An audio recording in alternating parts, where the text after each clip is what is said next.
मुक़द्दस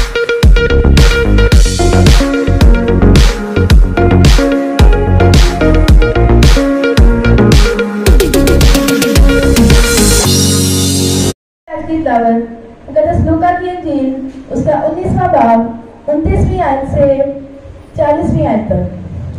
जब वो उस पहाड़ पर जो ज़ैतून का कहलाता है बैतफगे और बैतनिय्याह के नज़दीक पहुंचा, तो ऐसा हुआ कि उसने शागिर्दों में से 2 को ये कहकर भेजा कि सामने के गांव में जाओ और उसमें दाखिल होते ही एक गधी का बच्चा बंधा हुआ मिलेगा जिस पर कभी कोई आदमी सवार नहीं हुआ, उसे खोल लाओ, और अगर कोई तुमसे पूछे कि क्यों खोलते हो तो यूं कह देना कि खुदावंद को इसकी जरूरत है।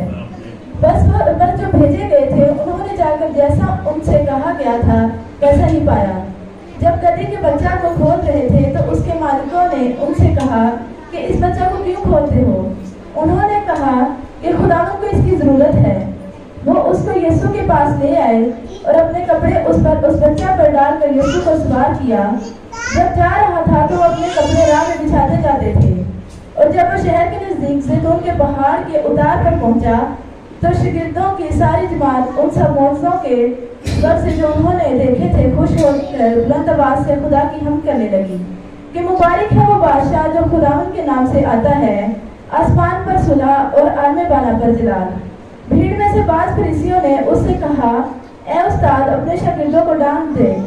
उसने जवाब में कहा, मैं तुमसे कहता हूँ कि अगर ये चुप रहे तो पत्थर चला उठेंगे। आमीन। खुदा के जिंदा कलाम का बड़ा सुना जाना हम सबके लिए वैसे बरकत हो। खुदा का है, शुक्र है। सेकंड के लिए इस रीडिंग के लिए जोरदार तालियां। बड़ी शानदार सलामत की गई है, खुदा की शुक्रगुजारी। तो आइए कलाम मुक़द्दस में से आज के दिन के तलक से सीखते हैं। और किसी ने इसी तलक से बड़ी खूबसूरत बात की है कि गुजरा है जिस जगह से वो अपनी उठा के दार, गुजरा है जिस जगह से वो अपनी उठा के दार, गुजरा है जिस जगह से वो अपनी उठा के दार, अब तक वहां वफा का चर्चा बना हुआ है। कहते हैं लोग यही है जन्नत की गुजरगाह, कहते हैं लोग यही है जन्नत की गुजरगाह, यस्सू के खून से अब तक जो रास्ता बना हुआ है। जोरदार तालियां लगाते हैं। और इसका दूसरा हिस्सा ये है, फिर जब ये भी बरकत दे तो फिर इसके लिए भी तालियां लगानी है। अब इसी नज़म का दूसरा हिस्सा कहता है कि कहने को ये है आपस में लकड़ी का इत्तिसाल, कहने को ये है आपस में लकड़ी का इत्तिसाल, हकीकत में रब के घर का नक्शा बना हुआ है। और बात है कि पीने की फुर्सत नहीं तुम्हें, कलवर पे जिंदगी का तो चश्मा बना हुआ है। और बात है कि पीने की फुर्सत नहीं तुम्हें, और बात है कि पीने की फुर्सत नहीं तुम्हें, कलवर पे जिंदगी का तो चश्मा बना हुआ है। खुदा की शुक्रगुजारी। पाउंड संडे की इबादत जो है नोवा रेलियन आज भाई से बरकत है और खुदा की शुक्रगुजारी करते हैं। खुदा के लोग होने के हवाले से आप इस बाबरकत दिन के बारे में बहुत सारी बातें जानते हैं।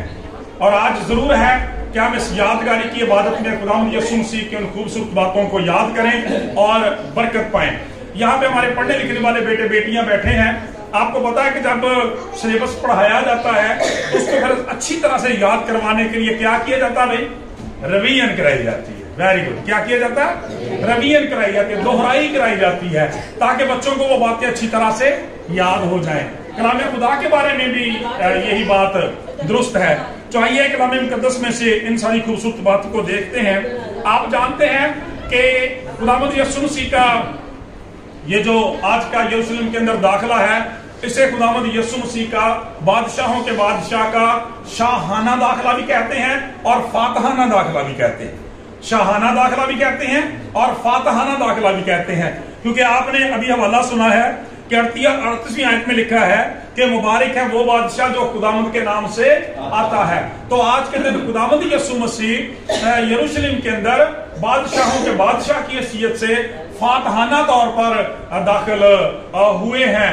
लेकिन मेरे अजीजों, ये बड़ी खूबसूरती वाली बात और बड़ी बाबरकत बात है कि अगरचे वो खुदावंदों का खुदावंद और बादशाहों का बादशाह है, तो अभी खुदा का कलाम ये बयान करता है अपनी जान को हमारे फिदिये में देने के लिए उतर आता है। Praise the Lord. تو خدا کا کلام بیان کرتا ہے ہم انہی چیزوں کو دیکھیں گے کہ جب خداوند یسوع مسیح کو کہا جاتا ہے کہ وہ فاتحانہ طور سے شاہانہ طور سے یہاں پہ داخل ہوئے ہیں، اور بعد میں ہم دیکھتے ہیں کہ خداوند یسوع مسیح کو تو پکڑ لیا جاتا ہے اور خداوند یسوع مسیح کوئی زمینی بادشاہ اس وقت نہیں بنے، تو پھر کیوں کہا جاتا ہے کہ آپ فاتحانہ طور پر داخل ہوئے، شاہانہ طور پر داخل ہوئے؟ میرے عزیزو، خدا کا کلام یہ بیان کرتا ہے کہ خداوند یسوع مسیح نے اپنے شاگردوں سے بارہا زمینی زندگی میں کہا تھا کہ میری بادشاہی اس دنیا کی نہیں ہے، ورنہ میرے شاگرد بھی لڑتے، بلکہ خدا کا کلام یہ بیان کرتا ہے وہ اس دنیا کا ہی نہیں، وہ اس جہان کا نہیں، بلکہ خدا کا کلام یہ بیان کرتا ہے وہ تو بادشاہوں کا بادشاہ ہے، کائنات کا شہنشاہ ہے۔ خدا کا کلام یہ بیان کرتا ہے، مگر اس وقت وہ اپنے آپ کو، خدا کا کلام یہ بیان کرتا ہے، ایک برے کے طور پر، فدیے کے طور پر پیش کرتا ہے، اور وہ موت کو اور وہ گناہ کو اور وہ ابلیس کو اور وہ قبر کو ہرانے کے لیے آیا تھا۔ اسی لیے خدا کا کلام یہ بیان کرتا ہے کہ جب وہ مصلوب ہوا تو خدا کا کلام یہ بیان کرتا ہے تیسرے دن مردوں میں سے جی اٹھا، اور خدا کا کلام بیان کرتا ہے کہ فتح وار نعرہ لگایا کہ اے موت تیری فتح کہاں رہی، اے موت تیرا ڈنگ کہاں رہا۔ زوردار تالیاں سارے واقعے کو تواریخی طور پر دیکھتے تو ذرا توجہ سے سنیں۔ پہلی بات یہاں پہ یہ ہوتی ہے کہ جب خداوند یسوع مسیح یروشلم کے اندر جا رہے ہیں، اور یاد رکھیں رات جب ہم اپنے چرچ میں عبادت کر رہے تھے تو وہاں پر خدا کا کلام ہمیں یہ سکھا رہا تھا باغ گتسمنی کے اندر کہ جب خداوند یسوع مسیح وہاں انتہائی دکھ اور کرب کی حالت میں تھے تو آپ نے اپنے آسمانی باپ سے دعا کی کہ باپ اگر ہو سکے تو یہ پیالہ مجھ سے ٹل جائے، مگر پھر بھی میری نہیں تیری ہی مرضی پوری ہو۔ خدا کا کلام ہمیں یہ سکھا رہا تھا کہ خداوند یسوع مسیح یروشلم کے اندر کیوں داخل ہوئے تھے، اس لیے کہ وہ خدا باپ کی مرضی کو کامل طور پر، پورے طور پر پورا کر سکے۔ کیونکہ جب ہم پچھلے ریفرنسز کو پڑھتے ہیں، پچھلے حوالہ جات کو پڑھتے تو ہمیں پتہ چلتا ہے خداوند یسوع مسیح اس پوری بات سے آگاہ تھے، ان کو پتا تھا کہ میں کس مقصد کے لیے آیا اور جا رہا ہوں۔ خدا کا کلام یہ بیان کرتا، آپ نے 12 اپنے شاگردوں سے کہا کہ سنو اب ہم یروشلم جا رہے ہیں، وہاں ابن آدم کے حق میں لکھی ہوئی ہر ایک بات پوری ہوگی، وہ اسے پکڑوائیں گے، غیروں کے حوالے کریں گے، مصلوب کریں گے، وہ دفن کیا جائے گا، مگر تیسرے دن فتح وار ہو کر جی اٹھے گا۔ میرے عزیزو، چنانچہ خدا کا کلام یہ بیان کرتا ہے خداوند یسوع مسیح نجات کے اس منصوبہ کو مکمل طور پر پورا کرنے کے لیے آج کے دن یروشلم کے اندر آئے، اور اس میں جو پروسیس ہے وہ ہمارے لیے بڑا بابرکت ہے۔ خدا کا کلام یہ بیان کرتا ہے کہ پہلی بات یہاں پہ جو لکھی ہوئی ہے وہ یہ ہے کہ اس نے شاگردوں میں سے 2 کو یہ کہہ کر بھیجا کہ سامنے کے گاؤں میں جاؤ اور اس میں داخل ہوتے ہی گدی کا بچہ بندھا ہوا ملے گا، جس پر کبھی کوئی آدمی سوار نہیں ہوا، اسے کھول لاؤ۔ خدا کا کلام یہ بیان کرتا ہے اپنے شاگردوں کو بھیجا جاتا ہے کہ وہ گدی کے بچے کو لے کے آئیں، اور جیسا ابھی ہم نعرہ بھی لگا رہے تھے، رب خداوند بادشاہ ہے، او جلال دا بادشاہ ہے، اور یسوع مسیح کا یہ شاہانہ داخلہ ہے۔ جب ہم بزرگ زکریا نبی کا صحیفہ اس کا 9واں باب اور اس کی 9ویں آیت پڑھتے ہیں تو میرے چیزوں میں پتہ چلتا ہے کہ خداوند یسوع مسیح کے بارے میں یہ بات سینکڑوں سال پہلے نبی نے کر دی تھی۔ لکھا ہوا ہے بنت صیون تو نہایت شادمان ہو، اے دختر یروشلیم خوب للکار، کیونکہ تیرا بادشاہ تیرے پاس آتا ہے۔ کون آتا ہے بھائی؟ تیرا بادشاہ تیرے پاس آتا ہے، وہ صادق ہے اور نجات اس کے ہاتھ میں ہے، یعنی وہ نجات دہندہ بھی ہے، وہ حلیم ہے۔ تو اس لیے خدا کا کلام بیان کرتا گدھے پر، بلکہ جوان گدھے پر سوار ہے، اور میں افرایم میں سے رتھ اور یروشلیم سے گھوڑے کاٹ ڈالوں گا اور جنگی کمان توڑ ڈالی جائے گی، اور وہ قوموں کو صلح کا مجدہ دے گا، اور اس کی سلطنت سمندر سے سمندر تک اور دریائے فرات سے انتہائے زمین تک ہوگی۔ پریز دی لارڈ۔ سو خدا کا کلام یہ بیان کرتا ہے کہ بادشاہوں کے بادشاہ کے طور پر خدا کا پاک کلام بیان کرتا ہے خدا یسوع مسیح یروشلم کے اندر آ رہے ہیں۔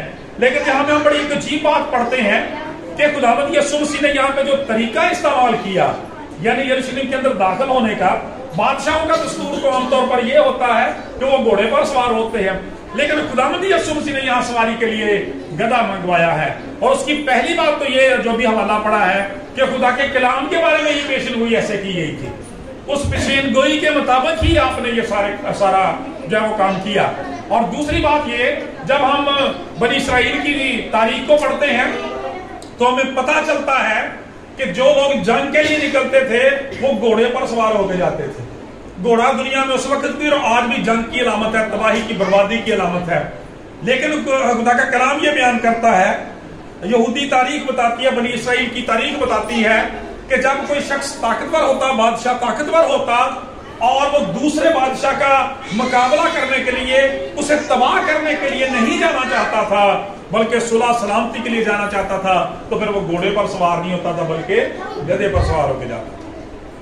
लिहाजा उसके जो मुखालिफ लोग जब उसे देखते तो वो भी हथियार फेंक देते।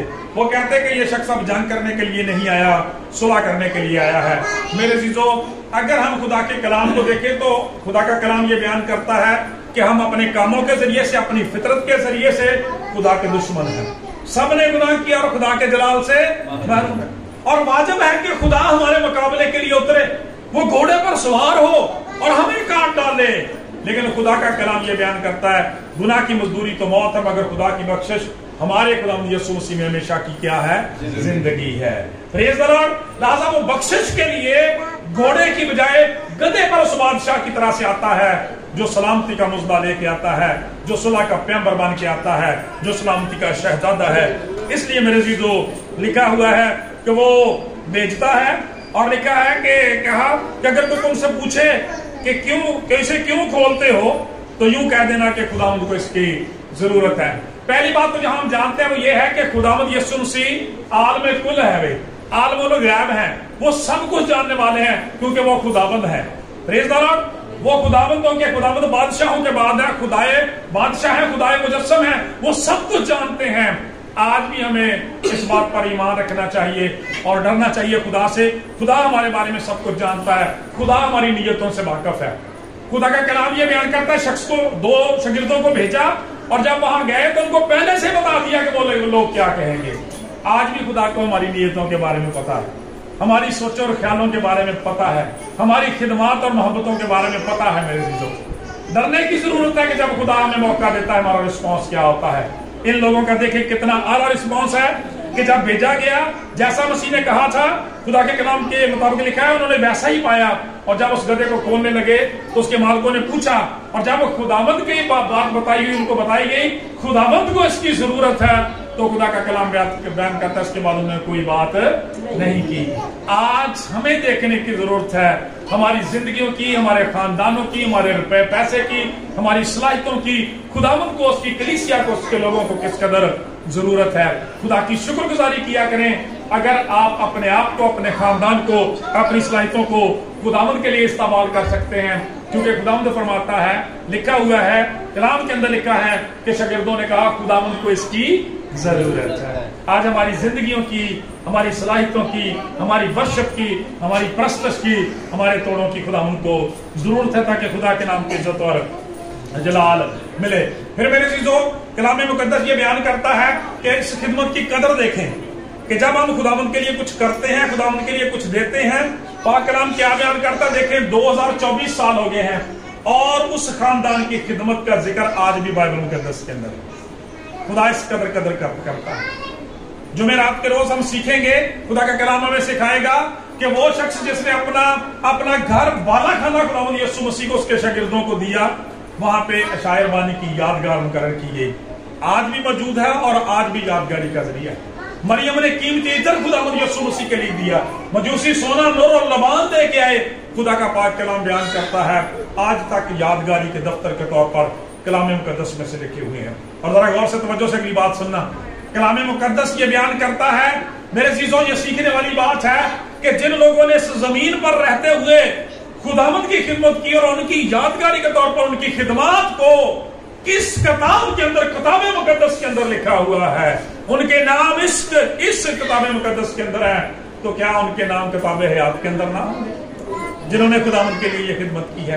लिहाजा जो खिदमत खुदावंद आपको देता है, खुदा की शुक्रगुजारी करके शादमानी से किया करें, क्योंकि लिखा हुआ है कि जो काम करो जी से करो और ये जान कर करो कि किसके लिए करते हो, खुदावंद के लिए करते हो। आज जेड़े बंदे नूं दरिया विछाउण तो डर लगता ना, पुलपट नूं साफ करन तो डर लगता है, खुदा की खिदमत करन तो डर लगता, जान लवे बेसिकली उसके अंदर सोच ही ख्याल ही कोई नहीं, खुदा के लिए वो करता नहीं, वो कुछ और ही सोचता रहता है। یہ بہت بڑا اعزاز ہے خداوند کے لیے.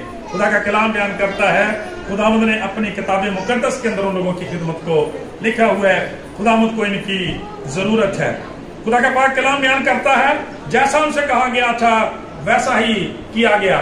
اچھا یہاں پہ ایک اور بات جو ہمارے لیے سیکھنے کی ہے کلام مقدس میں سے وہ یہ ہے کہ جب ہم دوسری اناجیل کے اندر بھی پڑھتے ہیں تو اس گدھے کے بچے کے بارے میں لکھا ہے کہ اس پر کبھی کوئی آدمی سوار نہیں ہوا. دیکھیں میں ذرا توجہ سے سنیں, کبھی کوئی آدمی اس گدھے پہ سوار نہیں ہوا. ذرا اسی مطلب پنڈا تھاواں چ رہن والے لوگ کا زراعت نال ساڈا بڑا تعلق ہے. اسی گدھے دی فطرت نو جانتے ہیں. تسی دسو گا کہ جے گدھے تے کدی کوئی بندہ سوار نہ ہویا ہوئے تو کوئی سوار ہو سکدا؟ کیوں بھائی؟ ہاں سٹ دیندا, او تے لاگے نہیں لگن دیندا, ٹھیک ہے, وہ ٹانگے مارے گا. لیکن یہاں پر خدا کا کلام یہ بیان کرتا ہے اس پر کبھی کوئی سوار ہی نہیں ہوا. اس کو کھول لاؤ, اس کو کھول لاؤ. خدا کا کلام یہ بیان کرتا ہے. کیا لکھا بھی اس کو کھول لاؤ. اور پھر خدا کے پاک کلام میں لکھا جب اس کو کھول کے لے آئے تو کلام مقدس یہ بیان کرتا ہے کہ وہاں پر کسی طرح کی کوئی گدھے کی سرکشی یا نافرمانی نظر نہیں آتی. خداوند یسوع مسیح اس کے اوپر سوار ہو گئے. دو وجوہات کلام مقدس میں سے, اپنی بات نہیں. پہلی بات دیکھیں بزرگ عیسیٰ نبی کیا فرماتے ہیں. لکھا ہے کہ بیل اپنے مالک کو پہچانتا ہے. بیل اپنے کیا کرتا ہے؟ پہچانتا ہے. بیل اپنے مالک کو پہچانتا ہے اور گدھا اپنے صاحب کی چرنی کو جانتا ہے. بیل اپنے مالک کو پہچانتا ہے اور گدھا اپنے صاحب کی چرنی کو جانتا ہے. خدا کا کلام یہ بیان کرتا ہے کہ وہ جانتا تھا کہ یہ میرا ہی نہیں, میرے مالکوں کا, سارے یروشلم کا, پوری دنیا کا خالق و مالک آیا ہے. اس کا حکم ہے میری خدمت کے لیے جانا, اس کی خدمت کے لیے جانا ہے. میرے عزیزو یہاں پہ یہ ان لوگوں کی طرف اشارہ ہے جو بری فطرت کے قائل ہیں, جو ساری باتوں کو جانتے سوچتے سمجھتے ہوئے اپنے برے ارادوں کو خداوند کے لیے ترک نہیں کرتے. خدا کا کلام بیان کرتا ہے کہ یہاں پہ ایک گدھے کے بارے میں لکھا ہوا ہے کہ جب اس کو کھول کے لے جایا جاتا ہے مسیح یسوع اس پر سوار ہوتے ہیں, وہ چون چرا نہیں کرتا, اس لیے کہ جانتا ہے کہ یہ میرا مالک ہے, یہ میرا خداوند ہے. کیونکہ کلام بیان کرتا ہے کہ سب چیزیں اس کے وسیلہ سے پیدا ہوئی اور جو کچھ دنیا میں پیدا ہوا ہے کوئی چیز اس کے وسیلہ کے بغیر, جواب دیا کریں توجہ کے ساتھ, کوئی چیز اس کے وسیلہ کے بغیر پیدا نہیں ہوئی. شاباش. خدا کا کلام یہ بیان کرتا ہے یہ گدھا ہے, یہ بے زبان ہے. خدا کا کلام یہ بیان کرتا ہے لیکن اپنے مالک کو پہچانتا ہے. اور یہ شاید ابھی فرماتے ہیں جیسے ابھی پڑھا نا کہ بیل اپنے مالک کو, گدھا اپنے صاحب کی چرنی کو جانتا ہے لیکن میرے لوگ مجھے نہیں جانتے. یہ بلا شبہ ان لوگوں کی طرف اشارہ ہے کہ جن کے لیے کرسمس بھی اسی طرح سے گزر جاتے ہیں, ایسٹر بھی اسی طرح سے گزر جاتے ہیں اور ان کی زندگیوں میں کوئی تبدیلی نہیں آتی. اور دوسری وجہ اس کی دیکھیں, دوسری وجہ دیکھیں, یہ ان ٹرینڈ تھا, اس کو تربیت نہیں دی گئی, لیکن تو بھی خدا کا کلام بیان کرتا ہے خدا ان کے تابع ہو جاتا ہے. اس کی وجہ پتہ کیا ہے؟ گدھا جو ہے یہ سرکشی کی علامت ہے, ٹھیک ہے, بغاوت کی علامت ہے. لیکن خدا کا کلام بیان کرتا ہے کہ جب خداوند کی حضوری میں چلا جاتا ہے خداوند اس کی فطرت کو بدل کے رکھ دیتا ہے, اس کی بغاوت کو, اس کی سرکشی کو فرما برداری میں بدل کے رکھ دیتا ہے. جس طرح سے پتہ نہ کانا گلیل کے اندر پانی کی فطرت کو تبدیل کیا تھا. آج خدا کا کلام یہ بیان کرتا ہے یہ ان لوگوں کے لیے بہت بڑی بات, سیکھنے والی بات ہے, جن کی روحیں, جن کے بدن, جن کی جانیں, جن کی زندگیااں, جن کا دل ہی نہیں کرتا عبادت کرنے کو, خدا کے گھر آنے کو, کلام پڑھنے کو, ان کو خداوند کی حضور جھکنے کی ضرورت ہے. خداوند میری فطرت کو تبدیل کر, میرے گناہوں کو, میری کمیوں کمزوریوں کو مجھ سے نکال تاکہ میں تیری خدمت کے لیے اپنے آپ کو پیش کر سکوں. میرے عزیزوں سے اگلی بات لکھی ہے کہ لکھا ہے کہ انہوں نے کہا خداوند کو اس کی ضرورت ہے. وہ اس کو یسوع کے پاس لے اور اپنے کپڑے اس پر ڈال کر یسوع کو سوار کیا. جب جا رہا تھا تو وہ اپنے کپڑے راہ میں بچھاتے جاتے تھے. اگلی بات یہ کہ جب اس گدھے کو لے آئے اور ایک کپڑوں کی ایک کاٹھی سے بنا کے خداوند یسوع مسیح کو اس پر سوار کیا گیا.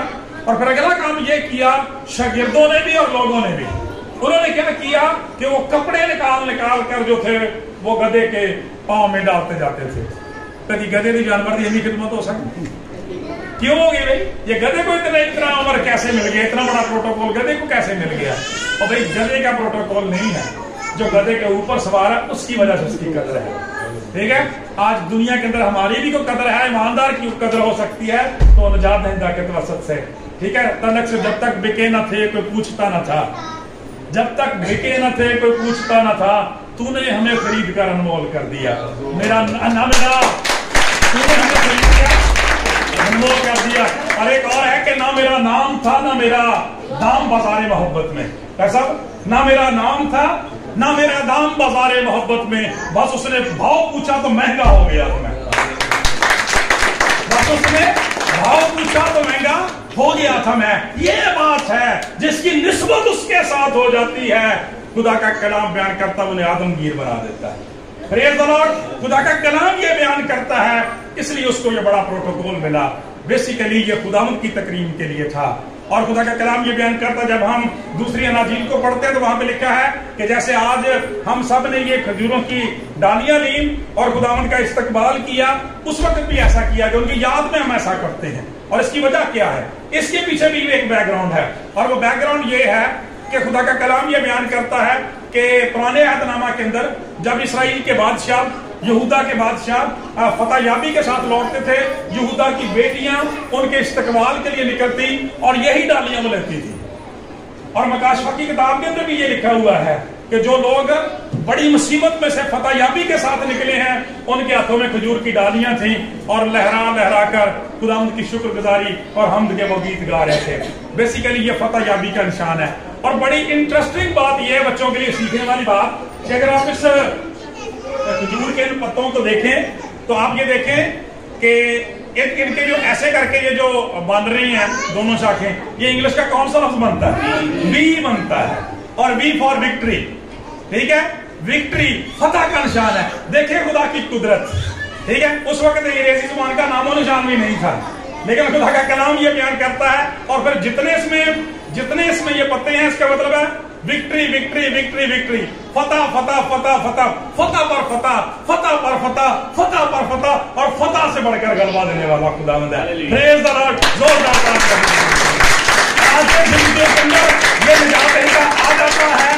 खुदा का कलाम बयान करता है, जिस तरह से इस खजूर के पत्ते निकलते रहते हैं, उनकी जिंदगियों में फतह याबियां आती जाती हैं और वो कामयाब होते जाते हैं। इसलिए मेरे अज़ीज़ों ने ये फतह याबी का नारा लगाया और लहराया और इकरार किया कि ये फतह याब बादशाह है, फतह याब बादशाह है। इसलिए खुदा का कलाम ये बयान करता है वो उसके इस्तकबाल के लिए ऐसा कर रहे थे।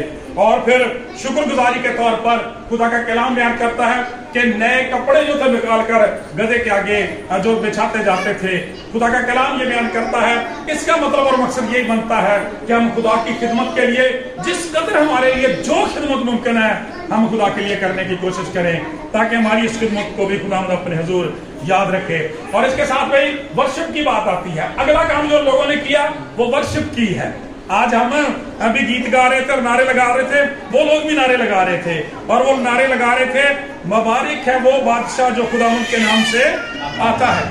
और इसके साथ लिखा है, पीछे लिखा है कि खुश होकर बुलंद आवाज से खुदा की हम तमजीद और शुक्रगुजारी कर रहे थे। मेरे अज़ीज़ों, खुदा का कलाम बयान करता है वो नारा लगा रहे थे, मुबारक है वो बादशाह जो खुदावंद के नाम से आता है। हम जब इस तारीख को देखते हैं तो हमें पता चलता है, जब आपको याद होगा कि क्रिसमस के दिनों में हम जब मुकद्दस यूहन्ना की खिदमत को देखते हैं तो यहाँ पर उन्होंने कहा था कि हर एक रास्ता जो है वो खुदावंद के लिए सीधा की जाए, खुदावंद की राह तैयार करो, उसके रास्ते सीधे बनाओ। उस वक्त हम ये सीखते हैं कि वहां भी उसका बैकग्राउंड ये होता था कि जब रोम का कोई बड़ा बादशाह आता था तो ऐलानात कर दिए जाते थे, लोगों को बता दिया जाता था और सारे रास्तों को, टेढ़े मेढ़े रास्तों को सीधा कर दिया जाता था, ताकि बादशाह की सवारी जो है वो आसानी के साथ गुजर सके। मेरे अज़ीज़ों, यहाँ पर भी खुदा का कलाम ये बयान करता है कि जो बादशाह आता था, जो गवर्नर आता था, जो हाकम आता था, वो किसी न किसी हुकूमत की तरफ से, गवर्नमेंट की तरफ से भेजा हुआ होता था। और यहाँ पर खुदा का कलाम ये बयान करता है जो बादशाह आ रहा है वो किसी जमीनी बादशाह की तरफ से भेजा हुआ नहीं था, बल्कि खुदा का कलाम बयान करता है मुबारक है वो बादशाह जो खुदावंद के नाम से आता है, जो खुदावंद की मर्जी से आता है, जिसे खुदा ने भेजा है, जिसे खुदा ने मुकर्रर किया है। اس لیے کہ جب ہم کلام مقدس میں کرسمس کے دنوں میں دیکھتے ہیں کہ وہ دنیا کے بادشاہ آتے ہیں اور اس بادشاہ کو ماں مریم کی گود کے اندر سے جدا کرتے ہیں. پریز دی لارڈ. یہ وہیں سے پتہ کیا بادشاہ ہے. لہذا یہ اس بات کا اقرار کرتے ہیں کہ یہ بادشاہ ہے اور نعرے لگاتے ہیں آسمان پر صلح اور عالم بالا پر جلال. اور جب ہم دوسری اناجیل میں دیکھتے ہیں تو وہاں پر انہوں نے ہوشانہ کا لفظ بھی استعمال کیا. اور ہوشانہ کا مطلب ہوتا ہے کہ ہمیں بچا, ہمیں نجات دے, ہمیں بچا, ہمیں نجات دے. تو بادشاہ ہے, تو ایسا کر سکتا ہے. آج میرے عزیزو ہمیں بھی اپنے خاندان اور زندگیوں کے لیے ایسا کرنے کی ضرورت ہے. اپنے بچوں کو, اپنے خاندانوں کو برائی سے بچانے کی ضرورت ہے. دعا بھی کرتے ہیں برائی سے بچا, تو مسیح یسوع کو پکارنے کی ضرورت ہے, اس کے خون کو لینے کی ضرورت ہے, کلام کو پڑھنے کی ضرورت ہے, اس کے فضل کو حاصل کرنے کی ضرورت ہے. کلام مقدس میں جب ہم پڑھتے ہیں تو وہاں پہ ایک اور زبردست بات لکھی ہے. وہ یہ ہے کہ بھیڑ میں سے بعض فریسیوں نے اس سے کہا استاد اپنے شاگردوں کو ڈانٹ دے. اس نے جواب میں کہا میں تم سے کہتا ہوں کہ اگر یہ چپ رہیں تو پھر پتھر چلا اٹھیں گے. پھر پتھر کیا ہوگا جی؟ چلا اٹھیں گے. تو خدا کا کلام بیان کرتا ہے بعض جو تھے انہوں نے کہا خداوند کو کہ ان کو ڈانٹ دے. یہ میرے عزیزو ابلیس کی اس بات کی طرف اشارہ ہے جو خدا کے پاک کلام کی آواز کو, اس کی قدرت کو, اس کی ورشپ کو, خدا کے کلام کو کبھی سننا نہیں چاہتے, پسند نہیں کرتے. اپنی زندگیوں کی اصلاح کریں, غور کریں ایسی باتیں کہ کیا ہم خوش دلی سے اس عبادت میں شامل ہوتے ہیں. ہماری ہفتہ وار عبادت کا کیا معمول ہے, ہماری گھر میں جو دعا ہے اس کا کیا معمول ہے, کلام کو پڑھنے کا کیا معمول ہے. جو لوگ خدا کا کام کرتے ہیں کہیں ہم ان کے راستے میں روڑے تو نہیں اٹکاتے. خدا کا کلام بڑی سخت تنبیہ دیتا ہے کہ اگر یہ چپ کر جائیں گے تو پھر پتھروں کو اتنی غیرت آ جائے گی کہ وہ خداوند کے لیے چلانا شروع کر دیں گے, وہ خداوند کی پرستش سے عبادت کرنا شروع کر دیں گے. اور اس کے جو مختلف مفاہیم اور مطالب بیان کیے جاتے ہیں ان میں سے ایک مطلب اس کا یہ بھی ہے کہ اگر ہم خدا کی خدمت کا کام کرنا چھوڑ دیں گے خدا کسی اور کو کھڑا کر دیں گے. آپ کو پتا نا مردکی نے کیا کہا تھا استر سے؟ اس نے کہا تھا اگر تو اپنے آپ کو پیش نہیں کرے گی تو خداوند نجات یہودیوں کے لیے کسی اور طرف سے فراہم کر دے گا. ٹھیک ہے, لیکن پھر تیرا کیا بنے گا؟ خدا کا کلام یہ بیان کرتا ہے جو موقع خدا وقت آپ کو دیتا ہے اس کی قدر کرنے کی ضرورت ہے میرے عزیزو, ضرورت ہے. اس لیے خدا کی شکر گزاری کریں 2024 کے سال کے لیے, جس طرح سے کرسمس کے لیے, نئے سال کے لیے شکر گزاری کیا, ان دنوں کے لیے بھی شکر گزاری کریں تاکہ ان دنوں کے اندر ہم خداوند کی اس قدرت اس محبت کے بارے میں جان سکیں جس کے وسیلہ سے ہمیں نجات ملی ہے. لیکن میرے عزیزو جو آخری بات آپ سے کرنا چاہتا ہوں اس تعلق سے وہ یہ ہے, غور سے بھی توجہ سے یہ آخری بات سننی آپ نے. خدا کا کلام بیان کرتا ہے, ہمیں یہاں پہ بڑا جذبہ نظر آتا ہے. کیوں بناتا ہوں ایسے؟ بڑا جذبہ نظر آتا ہے. خدا کا پاک کلام بیان کا بڑا جوش نظر آتا ہے. اتنا جوش نظر آیا کہ گدھے کے قدموں میں انہوں نے کپڑے بچھا دیے, ڈالیاں نکال لی ہیں, نعرے لگانے شروع کر دیے, گیت گانے شروع کر دیے ہیں. خدا کا پاک کلام بیان کرتا ہے, لیکن کیا آپ سوچتے ہیں, سمجھتے ہیں کہ یہ لوگ اپنی بات میں پکے رہے, انہوں نے جو کچھ اپنی زبان سے کہا اس پہ ڈٹے رہے؟ نہیں. چند دنوں کے بعد خدا کا کلام یہ بیان کرتا ہے کہ جب ان لوگوں کو ورگلا دیا گیا, جب انہوں نے خداوند یسوع مسیح کی قدرت کو نہ جانا, نہ پہچانا, تو پلاطوس کے سامنے کھڑے ہو کر ان میں سے اکثر یہی کہہ رہے تھے مصلوب کر, مصلوب کر, مصلوب کر, اسے صلیب دے. اور آج بھی خدا کا کلام بیان کرتا ہے کہ جن لوگوں کی زندگیاں تبدیل نہیں ہوتی نا, جو نئے سرے سے پیدا نہیں ہوتے, اپنے بدی گناہ کو جو لوگ نہیں چھوڑتے, وہ مسیح کو اپنی طرف سے دوبارہ علانیہ مصلوب کر کے ذلیل کرتے رہتے ہیں. کیا ہم جس بات کا, جس ایمان کا اقرار یہاں خدا کے حضور کرتے ہیں, جو پاک کلام سنتے ہیں اس کے مطابق اپنی زندگیوں کی اصلاح بھی کرتے ہیں, توبہ بھی کرتے ہیں کہ نہیں؟ یا صرف اسی طرح کا اقرار کرنے والے میں زبانی کلامی؟ ایسے نہیں بننا, بلکہ جس خون نے ہمیں پاک کیا ہے اس کی قدرت ہماری زندگیوں سے ظاہر ہونی چاہیے. اور میرے عزیزو 40ویں آیت تک سارا نے یہ والا پڑھا تھا. اس کے بعد کی اگلی جو 4 آیات ہیں وہ ہمارے لیے بڑی قابل غور ہے. وہ ہے کہ پام سنڈے کے بعد کیا ہوا. خدا کا کلام بیان کرتا جب یسوع مسیح یروشلم کے اندر داخل ہوئے تو لکھا ہے جب نزدیک آ کر شہر کو دیکھا تو اس پر رویا. کیا لکھا بھائی؟ رویا.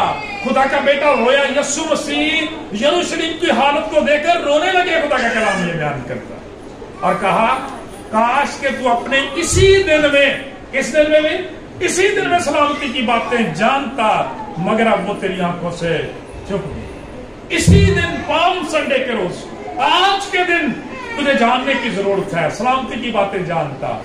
तू सलामती के शहजादे को जानता, प्रिंस ऑफ पीस के बारे में जानता, क्योंकि जिसके पास प्रिंस ऑफ पीस है उसके पास पीस है, जिसके पास सलामती का शहजादा उसके पास सलामती है, जिसके पास खुदा का बेटा उसके पास जिंदगी है। लेकिन इन्होंने रद्द कर दिया। इसलिए बुजुर्ग यूहन्ना फतवा देते हैं अपने अंजील के पहले बार में कि वो अपने घर आया और उसके अपनों ने भी उसे कबूल ना किया, अपनों ने भी उसे कबूल ना किया। और खुदावंद को दुख हुआ। खुदावंद यीशु मसीह यहाँ आंसू बहाते हैं उनकी उस बेकायदा जिंदगी पर, उनकी नाफरमानी पर, मन मर्जी पर, जिसकी वजह से वो रद्द कर दिए गए थे। क्योंकि लिखा है, मगर अब वो तेरी आंखों से छुप गई, क्योंकि वो दिन तुझ पर आएंगे कि तेरे दुश्मन तेरे गिर्द मोर्चा बांधकर तुझे घेर लेंगे और हर तरफ से तंग करेंगे, और तुझको और तेरे बच्चों को जो तुझ में है जमीन पर दे पटकेंगे, और तुझ में किसी पत्थर पर पत्थर बाकी ना छोड़ेंगे, इसलिए कि तूने उस वक्त को ना पहचाना जब तुझ पर नजर की गई, निगाह की गई। कलाम ये बयान करता है कि उस वक्त को नहीं जाना, नहीं पहचाना। और फिर देखें 70 ईस्वी में जनरल रोमी टाइटस ने यरूशलेम का यही हाल किया। जो आखिरी हैकल थी तबाह बर्बाद कर दिया उसने, उसको पत्थर पर पत्थर उसने बाकी नहीं छोड़ा। खुदा का कलाम ये बयान करता, खुदा का कलाम पूरे तौर पर सच्चा साबित हुआ और यहूदियों को वहां से भागना पड़ा, पूरी दुनिया के अंदर प्रकट होना पड़ा, जाना पड़ा। खुदा का कलाम ये बयान करता मेरे चीजों, जब हम खुदा के कलाम के साथ फन करते हैं ना, लिखा था ना नए साल में क्या सीखा था, खुदा ठट्ठों में नहीं उड़ाया जाता, आदमी जो कुछ बोएगा वही कुछ काटेगा। और खुदा का कलाम बयान करता उसके बाद हैकल दोबारा तामीर नहीं हो सकती। खुदा का कलाम ये बयान करता है कितनी खूबसूरत बात है हमारे लिए, कितनी बाबरकत बात है जब खुदा का बेटा हमें देखता है, वो हमारे लिए आंसू आता है। और इसी दर्द, इसी हमदर्दी, इसी मोहब्बत के बाद वो जमीन पर आ गया था। और हम पढ़ते हैं कि उसके मार खाने से हमने शिफा पाई है। इसलिए मेरे जीजों, पाम संडे का जो कलाम और पैगाम है हमारे लिए वो ये है कि इसकी यादगारी के साथ, शुक्रगुजारी के साथ असल चीज जो करने की जरूरत है वो ये है कि ये दिन, ये मौका, ये साल बिला वजह खुदा ने हमारी जिंदगियों में नहीं रखा। खुदावंद चाहता है कि जिस तरह उस वक्त का कि तूने वक्त को ना पहचाना जब तुझ पर नजर की गई, आज वक्त खुदा ने दिया है, मौका दिया है, अपनी अपने खानदानों की जिंदगियों की सलाह करें, तौबा करें और हकीकी और अमली तौर पर खुदावंद यीशु मसीह को अपनी जिंदगियों का बादशाह बनाए। ठीक है, आपको पता है बादशाह कौन होता है? क्यों भाई, हमारी दुनिया के अंदर बादशाह कौन होता है? बादशाह वो होता है जिसकी बादशाहत होती है। ठीक है, बादशाह वो होता है जिसका हुक्म चलता है, जिसका सिक्का चलता है। ठीक है, हम यीशु मसीह से पूछा गया था ना कि कैसर को खराज देना रवा, तो आपने फरमाया जो कैसर का है, कैसर को जो खुदा का है, क्योंकि कैसर का सिक्का उस वक्त दुनिया में चलता था। लेकिन खुदा का कलाम बयान करता कायनात के अंदर मसीह का सिक्का चलता है। रेज़ दलाल, जोरदार तालियां और कलाम बयान करता है, कलाम बयान करता है जिन खानदानों जिंदगियों में यीशु का सिक्का चलता ना, उसे सिक्के खत्म नहीं होते। ठीक है, उधर सिक्के कभी खत्म नहीं होते, क्योंकि वो बादशाहों का बादशाह, वो तो बादशाहों को भी इनायत करने वाला खुदावंद है। लिहाजा खुदा का कलाम ये बयान करता है बादशाह वो है जिसकी बादशाहत है, और बादशाह वो है जिसका हुक्म चलता है, जिसका सिक्का चलता है। अगर आज हम खुदावंद का हुक्म मानते हैं, हमने सीखा है गधों को भी अकल आ गई है, गधे भी सीख गए हैं, हम तो फिर भी इंसान हैं। खुदा की शुक्रगुजारी करते हैं, जो फर्मा बरदारी करते हैं, खुदावंद की फर्मा बरदारी करते हैं, मेरे जीजों को अपना बादशाह मानते हैं और वो उनके दिल के तख्त पर विराजमान रहता है, उनके खानदानों जिंदगियों में वो बादशाही करता और करना चाहता है। फिर मेरे जीजों जिंदगियों में बादशाही बरकत आती है। खुदावंद से दुआ है आज के कलाम की वसीला से हम सब बहुत बड़ी